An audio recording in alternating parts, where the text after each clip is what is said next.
I do want to apologize that it's just me. For those of you that know my family, we were actually planning to bring the whole family, and then we had some of Vicky's family stay with us this weekend, and I am picking up a lot of goods for y'all, and we were up about till in and out about 4 this morning. All the storms very close to home, so they are going to church in Lebanon, where we're at right now. But anyways, I want to say how great it's good to be here, and hope to bring them soon. You guys will not believe, like when I see pictures of your kids, like Walker is my height now practically. He's 13, Emma's 15, and Olivia is 11. So if you're new and don't know me, that's okay. I'm glad you're here. I was a missionary that this church supported in Paraguay for about 8 years, and that church is doing well. They've planted another church. So I love saying this because you guys may not remember, but when you sent me in 2003 in our family, Vicky and I, there was very small little bitty Church of Christ there. And now the church that we help plant is not just huge. It's between 80 and 100 roughly. But they've also planted another church about 30 to 40. And we're sending another missionary there he was supposed to go last year right before the pandemic. And now his wife's pregnant. So it looks like more towards the middle of this year to plant another church. And so hopefully within the next year or two, there will be 3 or 4 churches actively involved in Asuncion. So I just want you to know that the work goes on. What you did, you don't give anymore to that work specifically, but you planted seeds, right? And that's what you want to do in missions. You want to be a catalyst. You want to, when you put into the plate or online or however you give, you want that to multiply, right? And so even though you're no longer given to the work in Paraguay, it's still growing. It's still going. There's hopefully there'll be elders in that church soon. There's new workers there, and so I haven't been back since 2014, but my teammate is actually there now, and we're in communication a lot. Talked to a lot of those people. During the pandemic, actually, I preached and did some lessons and some series to the church there since everything went online. So one of the good things out of that. And now I work for Great Cities, and I'm going to do a brief little kind of intro of what I do, and then we'll jump into this sermon, and hopefully it won't be, till tonight. So what we do is share Christ with the Latin world, and so we do that through the church. And so we are about planting churches in the Latin world, and really, that's our focus. And so as I'm the director of Latin teams, I form a long-term mission team with Hispanic ministers, preachers, leaders, and we go to places where there are large cities that don't have much presence of churches of Christ. Most of the world is going urban, and so especially in the Latin world, there are a lot of large urban areas where they have millions and millions of people and very little churches. And so we're going there first, kind of like Paul did. You know, a lot of the letters we have in the Bible are because Paul went to big cities. And so that's kind of our focus. And so establishing these churches is what we want to do in these large cities. And so you support a team that is in Cúcuta, Colombia. Now, Cúcuta, Colombia is a weird name to say, but it's on the border of Venezuela and is a key city for the Venezuela refugees that have now over 6 million people have fled Venezuela because of the disastrous governmental policies of Hugo Chavez and his successor, Maduro. And so this government has ravished this really resource-rich country, and people have fled. And most of them go through Cúcuta. We have been there, and I took my family there a couple years ago, and we were outside the city, and we saw refugees, people just walking on the streets. And what they do is they go into Cúcuta, and then they walk up to 400 miles away to Bogota. And along the way, there are Salvation Army and Samaritan's Purse has these different stops that they can get food and help. And our team there started, when you support Luis, who's right in the middle, he's holding the little boy in the red shirt. That team, when it started in 2017, started an aid effort outreach to all the Venezuelans coming through and to the Venezuelan churches in Venezuela. And so this church that started from nothing is now about almost 200 members, really has grown well, and about 40% of those are Venezuelans. And we have gone, some from this, Scott Shanks and Kimberly Johnson and Kim Davis, I know, have gone with me to this city to help pack and deliver food. Now, what the pandemic caused us to do was to ship. And I know many of you have been bringing items, and I brought a truck today to pick those up, because the 90 to 100 churches of Christ in Venezuela that we're helping, we had to go to shipping them from the United States when the border basically totally closed to the pandemic. And these are the boxes. Those boxes weigh about 100 pounds, which is crazy because they're medium-sized boxes from Lowe's. The weight doesn't matter, and they wrap them in that cellophane so they won't fall apart. And at Brentwood Hills in Nashville, we've sent, last month they sent about 80 boxes, and then we have another church in Dallas that sent 78 last month. So we're sitting in roughly 100 to 150 boxes every month, roughly. I got a church in Houston that's going to start as well. And so we're serving about 50 churches through these boxes, the stuff that you brought. Now, you can give and bring items. Kim told me this morning that you can still bring items. You can also, we have funding. There's been funding that's been donated to mail those, but the more that is given, the more we'll ship. And so as Great Cities, we're just kind of helping facilitate that. And then they get repackaged like this and distributed to the church members. And there's a bunch of, I've got like pages and pages and pages of pictures of what these preachers do. They go to the church building, they open up that box, and it has flour, sugar, oil, rice, beans. They redistribute in smaller bags, and they give it to the Venezuelan members. And so we've helped, I don't know, we've had thousands and thousands of Christians. I can't even keep up with it. We do medicines and other things, but that's what you've been doing, and I just want to say I appreciate that and thank you. Keep us in your prayers. We'll be going again in November. If you want to go, we'll help pack these items, and some of them will come across the border, and we'll give them to Venezuelans. And so it's been just a really great thing, and we're really blessed to be able to do that. So basically what we do here is Great Cities, we just kind of facilitate missions in Latin America, and that's been our primary call and mission for the last over 40 years. And right now we have over 40 teams sent, 250 churches have been planted, and over 10,000 Christians will be meeting this morning through all that. So, there you go. Let's jump into the text. Luke chapter 7. That might have been 5 minutes, Mitchell. It might have been a little bit over, but I think we were pretty close, yeah. Luke chapter 7 is one of my favorite passages, and I hope to lead, and hopefully you'll get some of the points that I want to go with this. But in Luke chapter 7, verse 36, these passages won't all be up here. So if you have your phone or your Bible, please go ahead and take a look at that. And Larry, I now have glasses. I can't read my Bible letters anymore. And so in verse 36, there's a story where if you've been in church, you're going to recognize this story. But I love just delving down in the stories and just studying what Jesus does. And I think maybe we can bring some things out this morning that we can discover from Jesus for our lives and for how we look at others. So a Pharisee named Simon invites Jesus to a dinner. And you'll notice that in verse 36, I have underlined in my Bible, he's invited, right? Invited. But we'll see later that it wasn't really a full invitation. Because as a rabbi, Jesus was a rabbi, and this Pharisee, he wants to hear from Jesus. He wants to kind of get some teaching. And so a rabbi invited to a home in that culture would receive basically three examples of honor.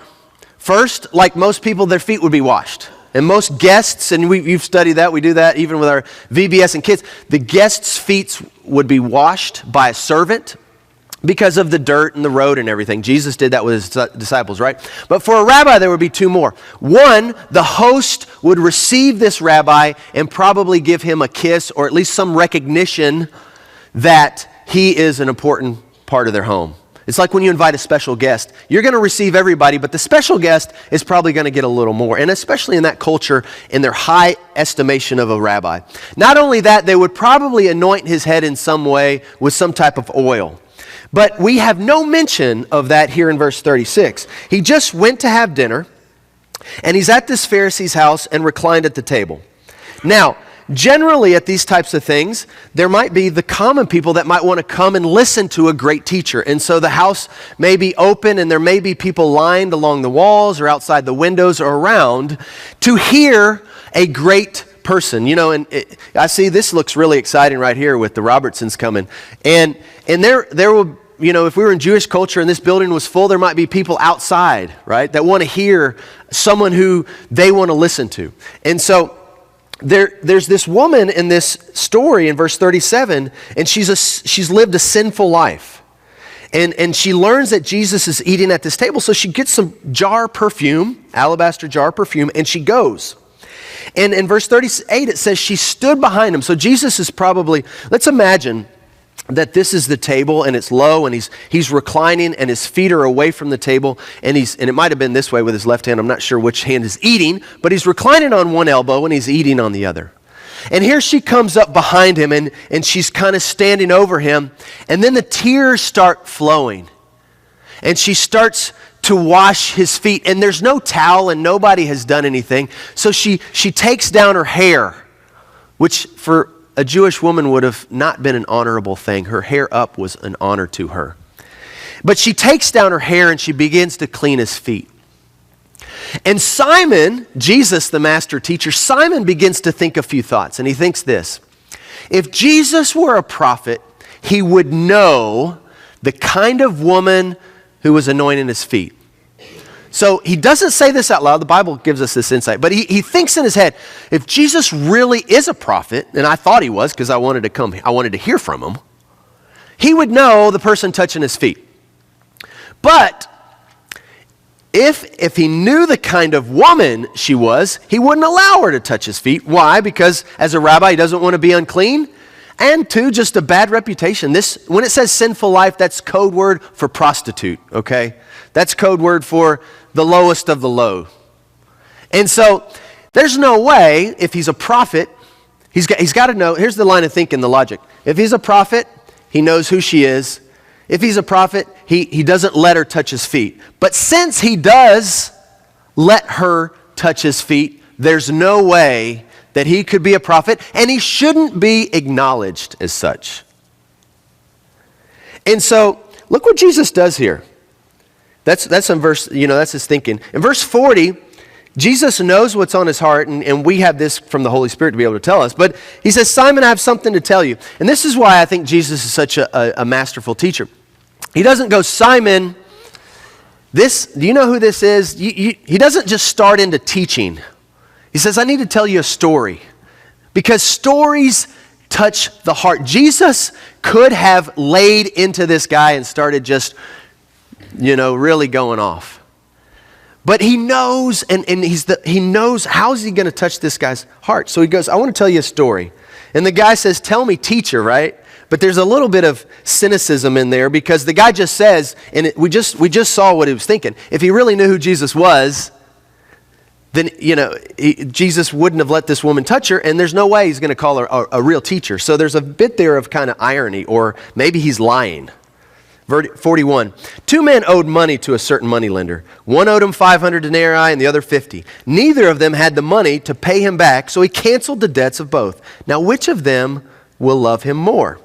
Now, so Jesus is going to let him hear a story, and he's going to cause him to think. This is like, when I was a minister, Mitchell, people would come, especially on the mission field, they come and they want to ask you for advice. They probably ask you all the time. I'm in this situation, I need some help. And I used to say, well, if it was me, I would do this. And then a few years ago, part of Great Cities, they did me some training through coaching.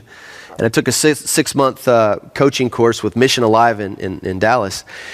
And I realized that really isn't the best way to go. The best way is to ask a series of questions to help them come to the realization of what's the best thing for them to do in this situation. Because I might say, go do this, this, and this, but that works for me. It may not work for them, right? And so Jesus goes, I can tell you who I think is going to forgive more in this story, but he asks Simon, because he wants Simon to come to that conclusion. He wants Simon to think it through. And so Simon says, well, I suppose the one who had the bigger debt canceled. And Jesus goes, well, you judged correctly. And here's what I think about Jesus. If you invite Jesus to the table, be prepared. If you really, really invite him into your life, if you really want to follow him, if you really want to do what he says, he is going to blow up the way you think. He is going to challenge us in ways that we are going to feel uncomfortable. I love the quote that life begins on the edge of your comfort zone. And Jesus is going to start about right there, and he's going to push you a lot further if you really invite him. Now, you can keep Jesus at arm's length, which is kind of what Simon does here. You can keep them kind of over here, and you can say, well, I like my church life and I like my real life, and they don't always intersect. But if we're going to really embrace what Jesus teaches, he's going to challenge some things. You know, he said some things, some radical things. Like, if you're going to follow me, you've got to deny yourself. Which means I've got to, ignore what matters to me, and then I got to follow him. Philippians 2, Paul would say, do nothing out of selfish ambition, but think of others above yourself. And so Paul says, when Jesus says you're going to follow him and deny yourself, that means I've got to think of other people, the people that cut me off in line or in traffic or at work. They make me mad, or at home I can't stand certain habits or routines. I have to put them above myself. And Jesus, when he's fully invited, will challenge us in ways we'll never expect. Why is that? Because he's the author and he's perfecter of faith. If he's really in our lives, he's going to be perfecting our faith. He is the originator of your faith. And so when you invite him fully in, you are really ready for him to make change. Now, the story is not about the amounts. So it says 50 and 500. That's about 4,000 and 40,000, okay, if we put it in today's dollars. This is not about amounts. This story is not about how much sin a person has in their life. The story is about awareness of the sin in a person's life. This is why Jesus tells the story. Because there are two sinners Jesus is addressing right here. There's this lady who has sinned and everybody knows about it. And there's this holy roller. There's this religious guy who has sinned and no one knows about it. And only one of them recognizes how much sin is in their life. And that's why Jesus tells the story. It's not about comparison of money and all that. It's about awareness. And the problem for most of us, and the problem for our witness sometimes, is that people that recognize that they're in sin get so mad at us because we think or we act like we don't have any sin. And so there's this underlying frustration when we're not authentic, when we act like we have it all together, which I know you don't, but sometimes that comes off, right? And so in Jeremiah, God is tired of a faithless Israel. He says, I'm not going to frown on you any longer, for I'm faithful. Look what he says right here. I will not be angry forever, only acknowledge your guilt. Simon, you are as big a sinner as this woman, but your high and prideful attitude prevents you from coming to me. And she, in her humility and her authenticity, recognizes that she is a sinner. And so look what Jesus does here in verse 44.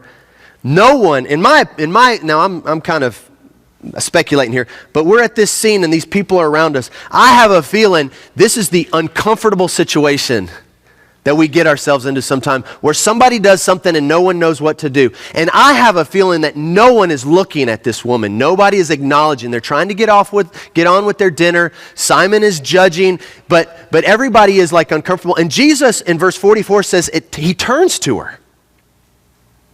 He looks at her. And he asks Simon a really very direct question. He says, Simon, do you see this woman? The Greek there, and I'm not an expert on Greek, but the Greek there, it carries with it the implication, do you see beyond the surface to the value of this person? Or are you so superficial that you only can see the outside? And so Simon's real problem is blindness. He can't see who she really is, and in turn has no idea who Jesus really is. And when we really come to it, he has no idea who he really is. He's so deceived. His prejudicial, superficial thinking and really lack of vision, his blindness, impedes what is really going on. It was blurry. You know, I looked at this. Daniel Kahneman, a Nobel Peace Prize-winning economist, wrote a book in 2011 called Thinking Fast and Slow. And he talks about our blindness, that we are normally blind about our own blindness.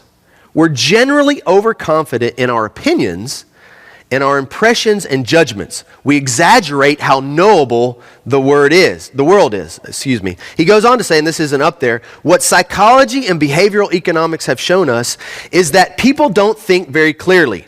They're influenced by all sorts of superficial things in their decision making. They procrastinate and they don't read the small print. The problem for most of us is we don't recognize our own blind spots.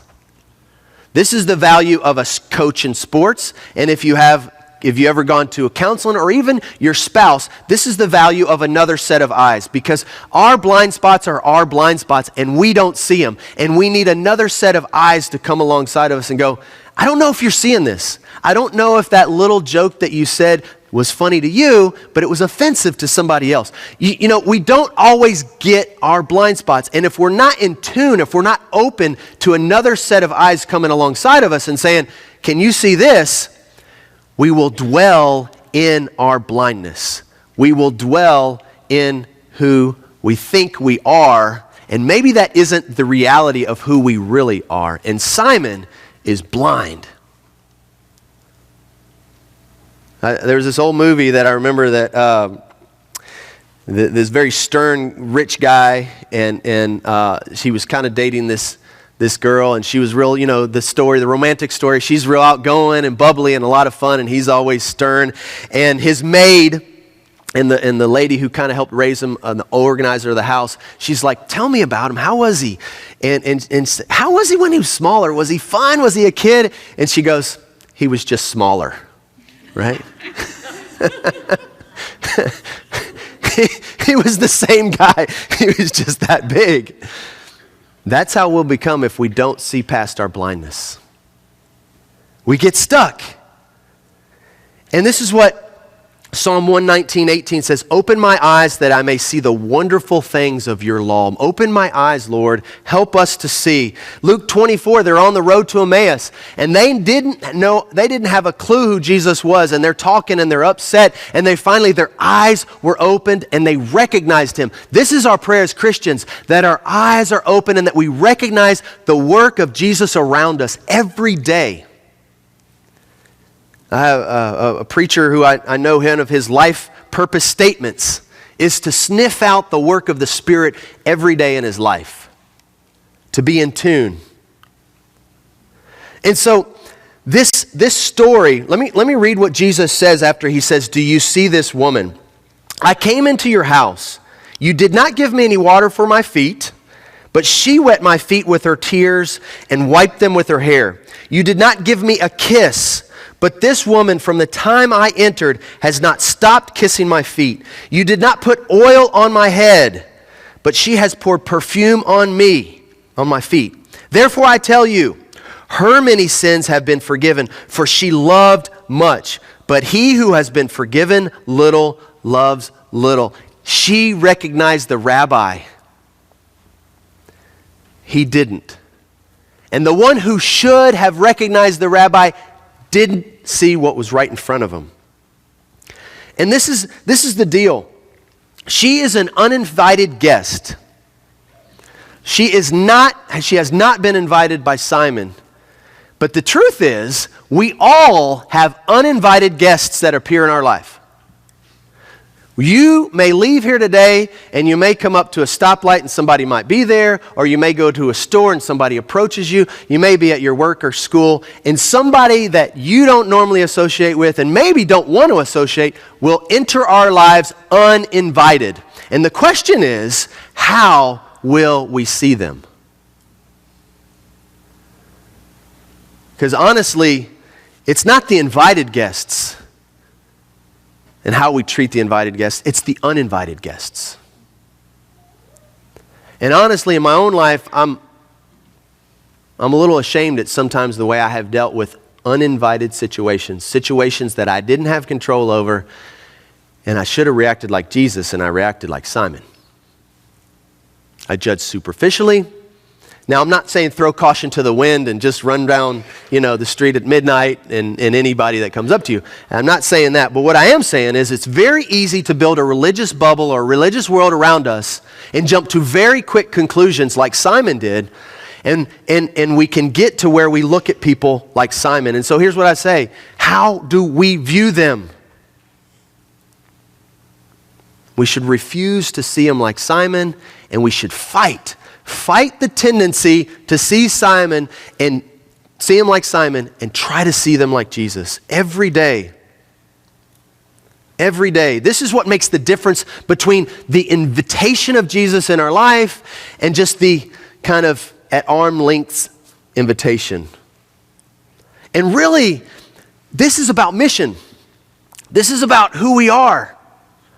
Because I got up and I told you about a lot of those churches in Venezuela and the numbers, and it's easy to focus on numbers, but there are people every day influenced and impacted by the mission work that is done around the world and what we do in our communities. And we forget that. We look at the number of baptism, we look at the number of people at church, we look at all these numbers, and we get wrapped up, and we forget that behind those numbers are souls, are people of great value, that if Jesus valued the lowest in this society, so should I.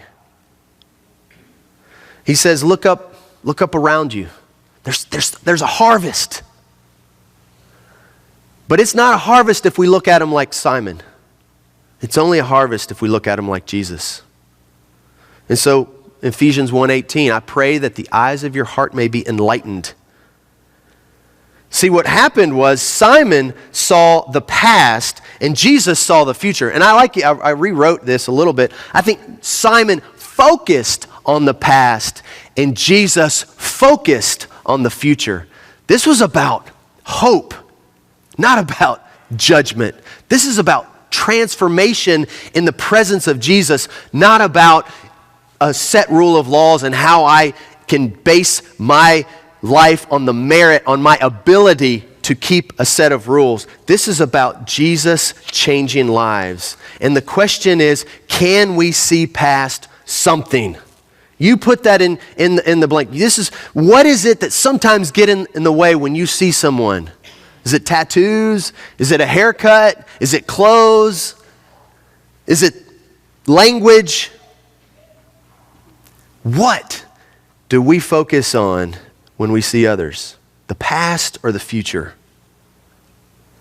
Because when we really, really encounter Jesus, we not only get to see who he is, he reflects who we are. That's the power of the presence of Jesus in our lives. He reflects who we are. I honestly think, on this story, you read there that she gets the perfume and she goes to see him, Jesus. I think she didn't mean to cry. This is Chris Fry's speculation. It's not there. I think she went there to honor him because the rabbi was there and she had this perfume and she wanted to kind of give it to him. I think when she got there and she saw who Jesus was, the tears flowed. I think when he turned and he affirmed her value, when no one else did in that entire community, she was overwhelmed. And she went there to anoint his feet with oil, but the tears, the Greek word there is rain. It was a thunderstorm of tears. She didn't have any towel. Nobody would give her a towel. So she takes her hair down. That's all she had to dry his feet with, to clean them, because nobody else did. This is the Jesus we serve, because if he can handle a very uncomfortable situation, and he shows such grace and mercy and love to her, how is he going to receive us? We don't have anything to hide. We don't have anything to show, like, just be who we are. Because when we really encounter him, he's going to reflect who we are. He valued her, and he values us, and we, in turn, value others. I love the Crowder song, Come As You Are. I don't know. Is there an a cappella version, Aaron, on that? No, I don't know. But lay down your burdens. Lay down your shame. All who are burdened, lift up your face. O wanderer, come home. You're not too far. So lay down your hurt. Lay down your heart. Come as you are. This is a mission. This is evangelism. This is what we're about. Not only do we get the burden released from us, we get to share in the grace of Jesus Christ, that the burdens others have can be melted away when we come to Jesus. So look what he says. He says, your sins are forgiven. All that you've done, you get to start your life new. And the other guests began to say, who is this that even forgives sins? And look what he says there at the end. Your faith has saved you. Look at the very last statement. Go in peace. You know, there's a book called The Harmony of Gospels. You've probably studied it, Mitchell. The Harmony of Gospels takes all four of the Gospels and it tries to put them chronologically so that if you're reading about the life of Jesus, you can kind of start when he basically was a baby and then his ministry and all the way to his death. In the Harmony of Gospels, in this story, you know the verse the very next verse after this passage? Matthew 11, 28 through 30. Come to me, all you who are weary and burdened, and I will give you rest. Take my yoke upon you and learn from me, for I am gentle and humble in heart, and you will find rest for your souls. For my yoke is easy and my burden is light. That's the passage right after this story. Go in peace. This is the message. This is what we're about. This is why I love this story, because Jesus says to me, doesn't matter what you've done, I'm focusing on your future. But I want you to look at people the way I look at people. Don't get wrapped up in Simon thinking. This is one of my favorite stories. I hope there are lessons that you draw, that you can think about for your life. This morning, if you feel like her, I don't know, we do still have a chance, right? We still have a chance right now. And we won't judge you, and we won't think bad of you. We'll just come alongside of you. We'll come alongside and say, we've messed up. We know you want to change. We want to change. Jesus can transform you. If you have any need at all, the invitation of the Lord is open as we now stand and